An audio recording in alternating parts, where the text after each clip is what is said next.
하나님께서 예나 지금이나 앞으로도 하시고 싶은 일이 있습니다. 무엇이겠습니까? 인류 구원입니다. 얼마나 그 일을 하시고 싶으시면 독생자 예수를 세상에 보내셨을까요? 독생자 예수를 보냈다는 것은 깊이 보면은 하나님이 오신 예수의 십자가 희생은 하나님의 희생이고 고난이고 아픔이었습니다. 하나님이 돌아가신 거예요. 그게 왜 하나님이 그냥 나타나시지 예수님이 오셨느냐? 하나님이 영으로 계시기 때문에. 요한복음 4장 24절에 하나님은 영이시니 예배하는 자가 신령과 진정으로 예배하라 했습니다. 영으로 계시기 때문에 당신의 아들을 종의 형체, 사람의 모양으로 보내신 거예요. 왜? 인류를 구원하시는 이 역사 속에 대속의 은혜 없이는 불가능하지 않습니까? 인간들 지들 힘으로 능력으로 행위로 구원받으라 하면 받을 사람 아무도 없잖아요. 인류 구원은커녕 한 사람의 씨앗도 구원받을 수가 없는 게 인간의 실존체인 것입니다. 그래서 그 대속, 대신 죄짐을 짊어지시고 죄값을 치르는 이 역사를 위해서 그 보배로운 피를 흘려서 대신 흘림으로 인해서 인류가 구원받을 수 있는 길을 열기 위해서 사람의 모양으로 당신의 아들을 보내신 거예요. 그런데 그런 이제 그분을 우리가 영접을 해야 되는 건데 사람들은 영접하지 않습니다. 왜 그런 줄 아십니까? 사람의 모양으로 왔기 때문에. 예수님은 우리들과 좀 틀리고 특별하고 평소에도 광채가 쫙 나고 투명 인간도 되기도 하고 뭐 이런 등등 사람과는 달리 신령한 그 하나님의 몸으로 오셨다면 안 받아들일 자가 있겠습니까? 다 받아들이죠. 그래서 요한복음 5장 43절에 이렇게 증가하고 있죠. 나는 내 아버지 이름으로 왔음에 나는 내 아버지 하나님의 이름으로 왔다. 하나님의 이름으로 오셨다는 거예요. 너희가 영접지 아니하나. 그래서 영접하지 않는 거예요. 받아들이지 않는 거예요. 만일 다른 사람이 자기 이름으로 오면 영접하리라. 세상에 다른 사람이 자기 이름으로 오는 것도 영접하면서 하나님의 이름으로 오신 분을 영접 안 하는 거예요. 이게 인간들의 눈이고 생각이고 또 주어진 환경이라는 겁니다. 그분을 영접해야지. 그분의 말씀을 들어야지. 하나님이 보내신 분 예수, 그분을 우리가 영접해야지 하나님을 영접하는 것이고, 그분의 말을 들어야지 하나님을 말씀을 듣는 것으로 여기지고, 그리고 또 하나님이 그분의 말을 듣는 자들 속에 임재하셔서 같이 동행해 주시고 구원하시고 역사하실 텐데 이게 안 이루어지는 거예요. 이게 안 이루어지는 거예요. 요한일서 2장 23절에 그런 말씀을 하셨죠. 아들을 부인하는 자에게는 또한 아버지가 없으되 아들을 시인하는 자에게는 아버지도 있느니라.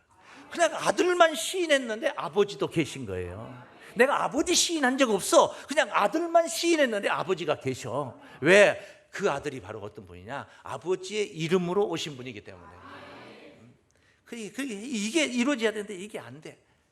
이 아들을, 아버지가 보낸 이 아들을 공경해야 되는데 공경하지 않는 거예요.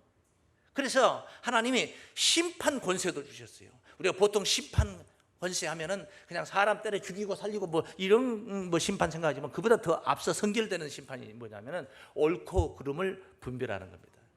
의로운 자다, 불의한 자다, 이렇게 옳고 그름을 구분하고 정의하는 그 심판, 아주 굉장히 중요한 거죠. 그런 권세를 아들에게 맡겼어요. 그러면은 사람들이 아버지를 공경하는 것처럼 내 아들도 공경할 것이다. 이렇게 맡겼는데 안 되는 거죠. 그래도 안 됐다 이거죠. 이 본문 앞에 5장 22절 말씀을 보시면은 아버지께서 아무도 심판하지 아니하시고 심판을 다 아들에게 맡기셨으니, 심판을 다 아들에게, 이는 모든 사람으로 아버지를 공경하는 것 같이 아들을 공경하게 하려 하심이라. 그런데 공경하지 않더라. 그럼 공경하지 않으면 아버지 이름으로 안 오신 거예요? 그래도 오신 거예요. 그래도 오시는 거예요. 예수님은 아버지의 이름으로 오셨어요. 하나님의 이름으로 오셨다 이 말이에요. 닭모가지를 비틀어도 새벽은 온다. 그 어떤 유명한 정치인이 말했잖아요.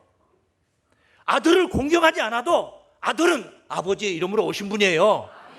할렐루야.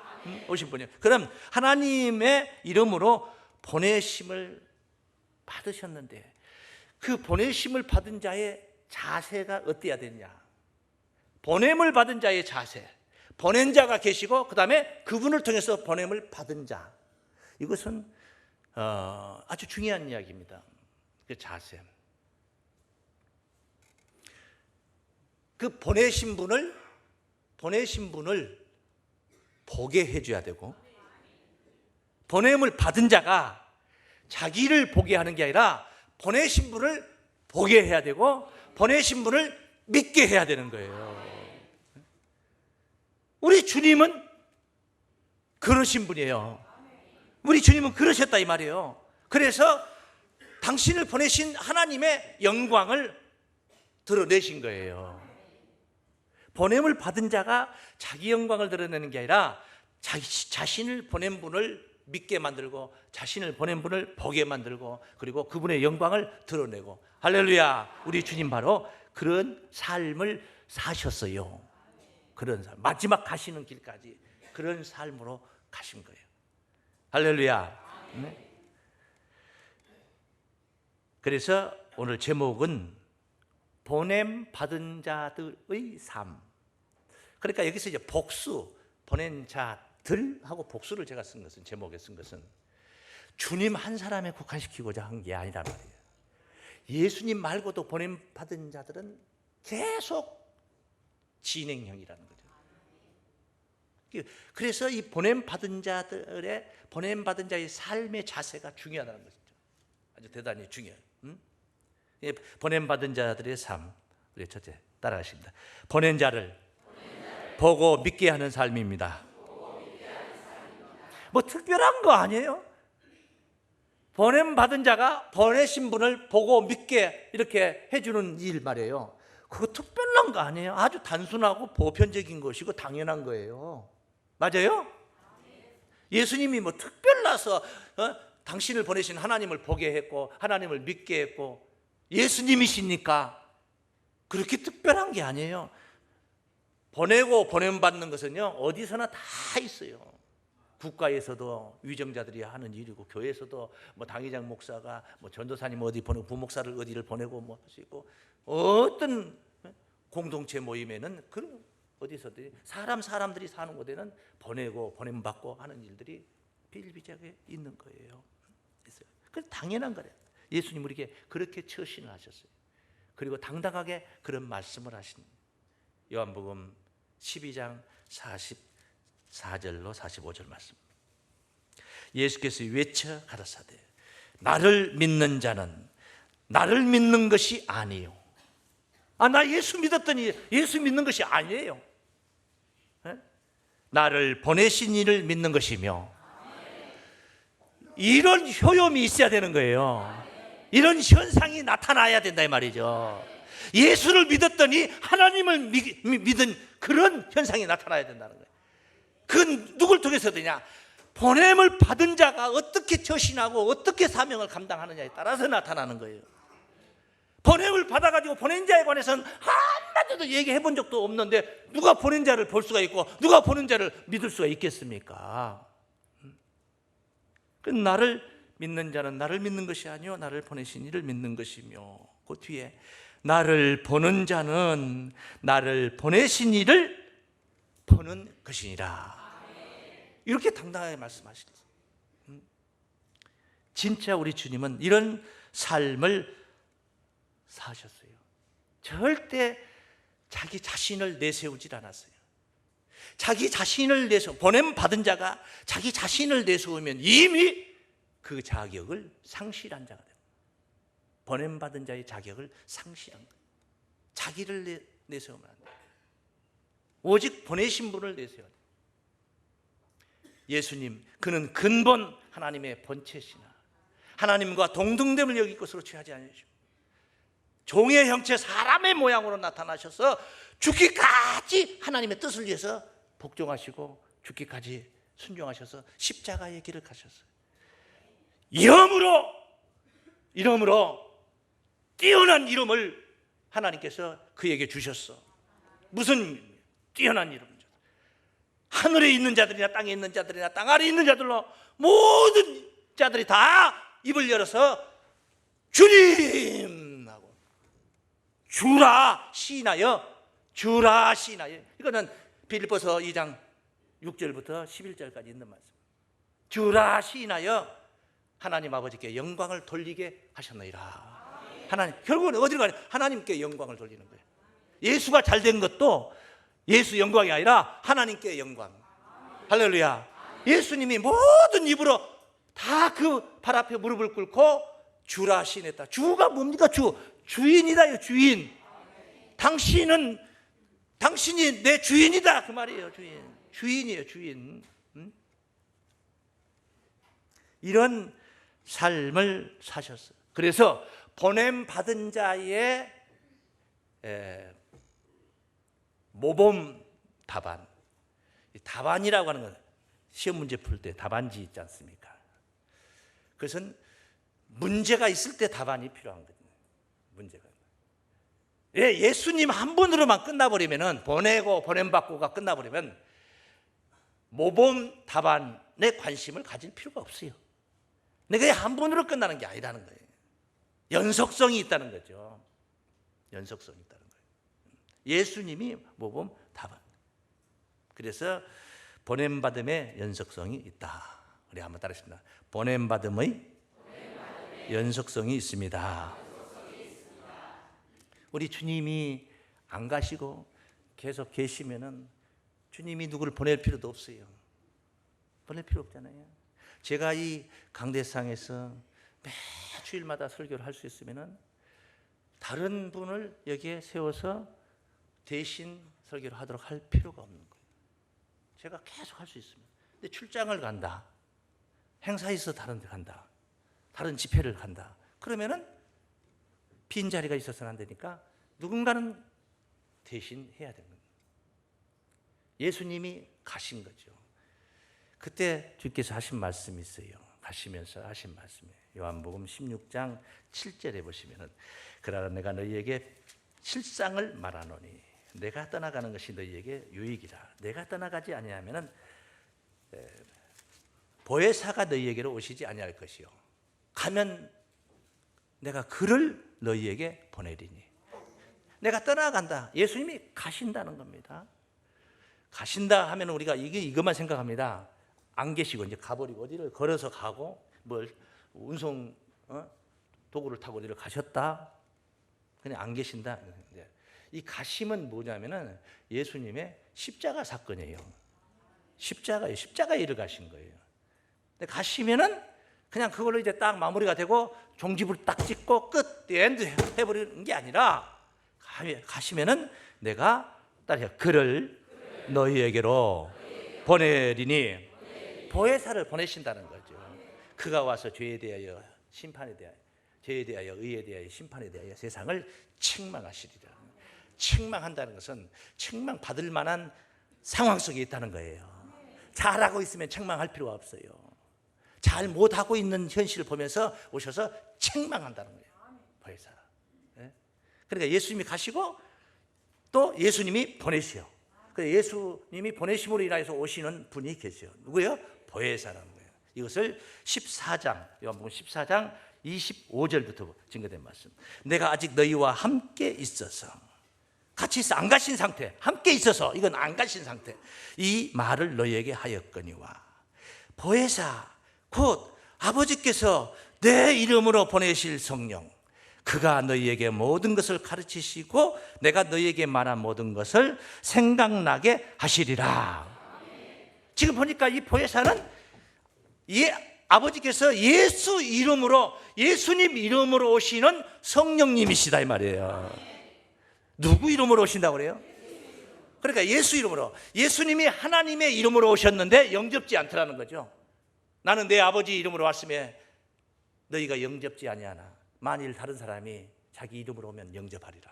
그건 요한복음 5장 43절에서 확인하고 왔던 말씀.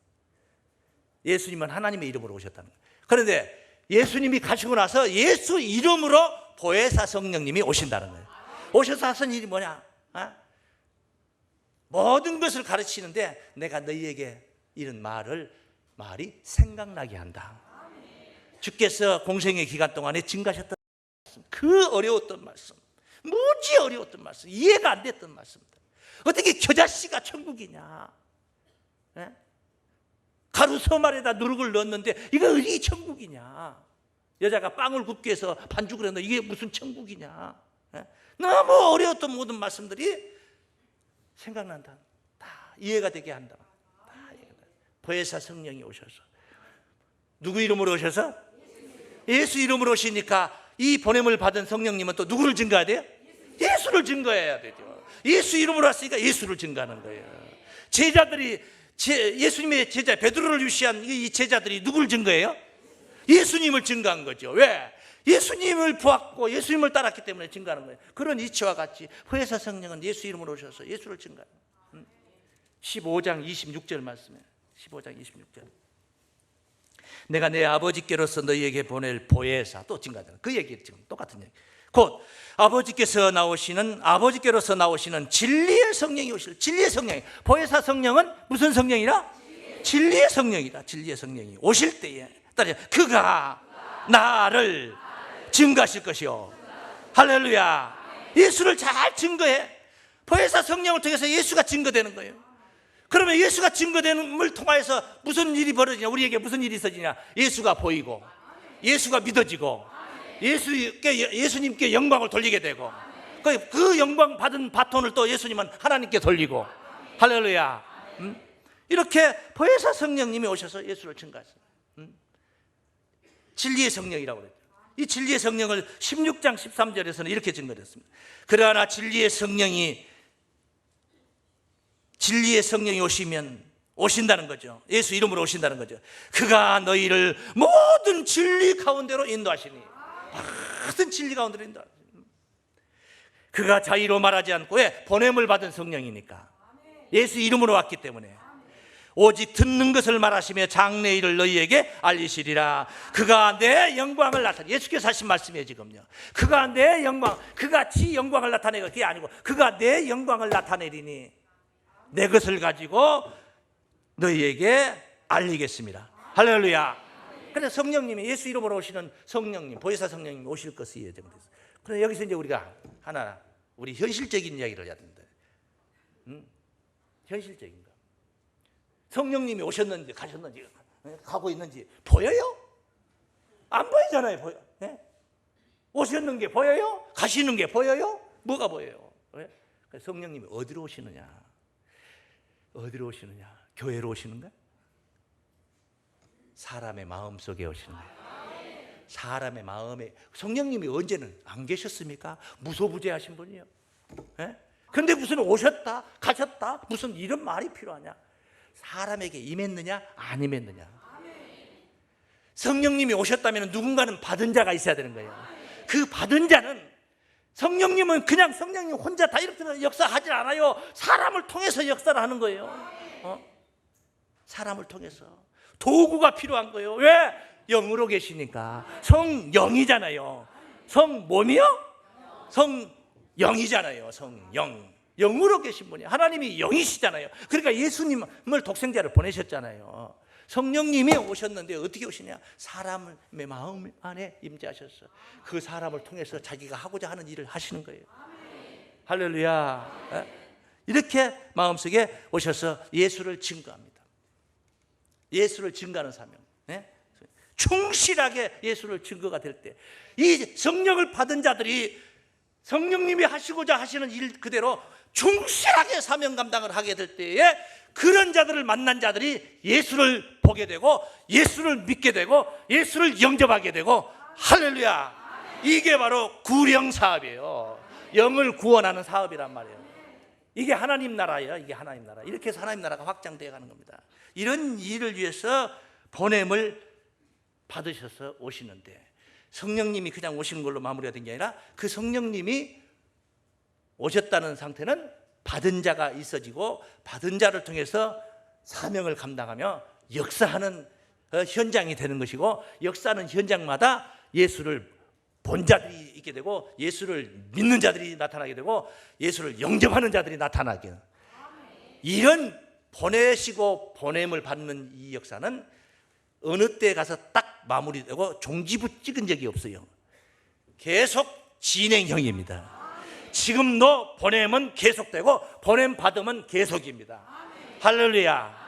그래서 보냄 받은 자들의 삶이라는 제목을 제가 드린 거예요. 자들의 삶. 예수 한 사람이라면 그냥 보냄 받은 자 하고 단수로 마무리하면 되는 거예요. 그런데 보냄 받은 자들이 있게 됐다. 있게 됐다. 할렐루야. 이렇게 이제 충실하게 사명을 감당할 때에, 뭐 예수님이 오셔서 기사 이적을 행하시면서 보냄을 받아 그분께서 하시면서 그분을 통해서 하나님을 만난다는 것은 그건 정말 대단하고 또 믿을 수도 있을 것 같은데, 그것도 못 받아들이는 이 인간의 정신세계가 그냥 비천한 자들이 성령 받아가지고 그 일을 행할 때에 과연 얼마만큼 수긍하고 받아들이겠냐 이 말이에요. 그래서 이게 배척을 당하게 되는 것이고, 비방을 당하고 핍박을 받게 되는 거죠. 진리는 그런 거예요. 진리가 세상에서 박수 받는다는 것은 그것은 이치에 맞지 않는 겁니다. 그것은 진리는 세상과 달라요. 다르기 때문에 세상이 진리를 받아들이지 않고 거부를 하게 돼 있어요. 그러니까 충돌을 하게 돼 있는 거예요. 핍박을 받는 것, 세상에서 핍박을 받는 게 정상적인 거란 말이에요. 핍박을 받는 것으로 해서 진리다 비진리다를 규정할 수가 없다 이 말이죠. 예수님 2000년 전에 오셔서 뭐요? 환영 받았습니다. 따르는 제자들에게나 따르는 무리들에게나 호산나 다윗의 자손이요, 이렇게 환영 받았지. 대다수의 세상 사람들이 예수를 다 배척했던, 안 믿는 가족들도 예수를 배척했던. 그러니 우리가 성령의 은혜 속에 살면서 성령의 사람들로, 성령의 은혜 속에서 사는 성령의 사람들로 살면서 우리를 통해서 하시는 일이, 하나님이 하시는 일이 얼마나 중차대한 일이냐, 어마어마한 일을 하고 계신 거예요. 예수님이 하셨던 일을 우리가 계승하는 겁니다. 하나님을 보게 만들고 하나님을 믿게 만들고 하나님께 영광을 돌리게 만들어요. 그러면 하나님만 호강하시는 게 아니라 그렇게 한 자들, 그렇게 이끌림을 받은 자들이 다 구원이 되는 거예요. 그러니까 우리가 하는 일이 얼마나 대단한 거예요. 예수님이 하시는 일 대단하지만, 요한복음 13장 말씀으로 보세요. 13장 요한복음 13장 20절 말씀입니다. 13장 20절에 내가 진실로 진실로 너희에게 이르노니, 제가 연속성, 보냄받음의 연속성 얘기를 했죠. 나의 보낸 자를 영접하는, 이것은 이 경우는 지금 어떤 경우냐면 예수님이 보낸 자를 얘기하는 거예요. 예수님이 보낸 자고 예수로부터 보냄을 받은 자가 있게 된 거예요. 이제 제자들로 생각을 하면 되죠. 쉽죠. 아주 쉽죠. 나의 보낸 자를 영접하는 자는 나를 영접하는 것이요. 예수 영접하는 방법, 예수께서 보낸 자를 영접하면 되는 거예요. 나를 영접하는 자는 나를 보내신 이를 영접하는 것이라. 예수를 영접하면 하나님을 영접한 것이 된다 이 말이에요. 예수가 보내신, 예수로부터 보냄을 받은 자를 영접하면 예수를 영접하는 것이다. 예수로부터 보냄을 받은 자가 누구예요? 보혜사 성령을 받은 자예요. 할렐루야. 그의 말을 들으면 예수 말을 듣는 것이 되는 거예요. 그를 부인하면 예수를 부인한 것이고, 그를 시인하면 예수를 시인한 것이고, 그를 시인하면 예수가 그 안에 와서 같이 계시는 것이고, 그 예가 요한 1서 2장 23절 앞서 봤던 구절에서 예수를, 아들을 부인하면 아버지를 부인한 거죠. 아들을 시인하면 아버지를 시인한 것으로 아버지가 그와 함께 계신다. 그것이 거기에서만 그렇게 똑 떨어져서 마무리된 게 아니라 그 보따리가 지금 우리에게도 적용이 된다는 거예요. 누가복음 10장 말씀입니다. 누가복음 10장 16절 읽겠습니다. 너희 말을 듣는 자는, 예수께서 하신 말씀이에요. 예수께서 하신 말씀이 내 말을 예수님이 하신 게 아니라 너희 말을 듣는 자는 곧 내 말을 듣는 것이요. 버림받은 자의 관계가 형성될 때 그렇다는 거예요. 너희를 저버리는 자는 곧 나를 저버리는 것이라. 아시겠어요? 그러니까 여러분이 밖에 나가서 복음을 전파할 때 여러분을 저버리지 않도록 얼마나 지혜롭게 잘해야 되겠습니까? 예? 여러분을 저버리면 예수를 저버리는 것이 되는 거예요. 보냄을 받은 자의 삶을 살고 있다면, 여러분이 성령의 사람들이 되어 있다면, 성령의 은혜 속에 여러분이 살고 있다면, 그런 은혜를 받고 그런 사역에 같이 동참하는 삶을 살고 있다면, 꼭 그냥 세상 다 버려, 베드로처럼 그냥 금을 다 버려버리고 배 버려버리고 예수만 종종종종 따라다니는 게 그건 아니에요. 우리가 어떤 환경과 어떤 생활 속에서도 우리가 삶의 현장에서 산 제사를 드리고 영적 예배를 드린 겁니다. 영적 예배를 드린 겁니다. 그래서 연속성이 있다. 이 보냄을 받은 것은 뭘 가지고, 보냄받은 자가 뭘 받아가지고 하는 것이냐. 마지막 말씀, 생명의 떡을 가지고 하는 거예요. 오늘 말씀 본문의 주제가 그겁니다. 생명의 떡을. 따라하겠습니다. 생명의 떡을 전하는 사명입니다. 생명의 떡을 전하는 사명입니다. 자, 예수님께서 떡 5덩어리와 고기 2마리 가지고 5,000명을 먹이는 기적을 행하셨어요. 요한복음 6장 1절부터 증거된 말씀. 이후에 이제 여차 이런 일들이 있었는데 많은 사람들이 쫓아왔습니다. 예수님께서 한마디로 이 육신의 떡을 먹고 쫓아온 자들에게 했던 말씀이 본문 27절 말씀입니다. 썩는 양식을 위하여 일하지 말고 영생하도록 있는 양식을 위하여 하라. 이 양식은 인자가 너희에게 주리니 인자는 아버지 하나님의 인치신 자니라. 이 썩는 양식, 입으로 들어가서 배로 들어가서 뒤로 나가는 것만 추구하면 온 자들에게 지금 하는 말이에요. 영생의 양식을 위하여서 일하라. 이 양식을 내가 너희들에게 주겠다. 주겠다. 그런 말씀을 하신 거예요. 그러니까 그런 일을 하라 하니까 지금 저희가 묻되 우리가 어떻게 하여야 하나님의 일을 하오리까? 예수께서 대답하여 가라사대 하나님의, 다시 보내신 자를 믿는 것이 하나님의 일이니라. 그러니까 거기서부터 하나님의 일이라는 것은 여기서부터 시작이 되는 거예요. 하나님이 보내신 그 하나님께로부터 보냄을 받은 예수, 그분을 믿는 것부터 시작이 되는 거예요. 그분을 믿을 때 이미 하나님의 일을 한 자가 되는 거예요. 믿는 자는 충성을 하게 돼 있고, 믿는 자는 찬양을 하게 돼 있고, 믿는 자는 전도를 하게 돼 있고, 안 할 수가 없어요. 하게 되어 있어요. 내가 살기 위해서도 하지만은, 내가 영광 받기 위해서도 하지만은, 그거보다 더 앞선 것은 영혼들을 보면 그냥 방치할 수가 없어요. 정말 믿는 자는 그런 거예요. 살 길이 뻔히 있는데 여기서 죽어가고 있는 걸 보고 어떻게 방치할 사람이 있겠습니까? 살 길이 뻔히 있는데. 그래서 보내신 자를 믿는 것이 뭐예요? 하나님의 일이다. 믿습니까? 생명의 떡을 가지고 나가는 삶, 보냄받은 자들의 삶인 줄로 믿습니다. 보냄받은 자들의 삶, 목자의 사명이 바로 보냄받은 자의 삶이요. 구원받은 성도들의 삶이 보냄받은 자들의 삶이에요. 믿는 자들이, 진짜 믿는 자들이 바로 보냄받은 자들의 삶인 줄로 믿습니다. 여러분이 이런 삶을 살아야 될 줄을 믿습니다. 보냄받은 자들의 삶이 바로 오늘 현실이 바로 이런 삶이 되시길 바랍니다. 이런 삶으로 내일도 모레도 그런 삶으로 주를 증거하시고 하나님의 영광을 드러내시고, 그리고 여러분 영광스러운 구원의 주역들이 되시길 주의 이름으로 축원합니다.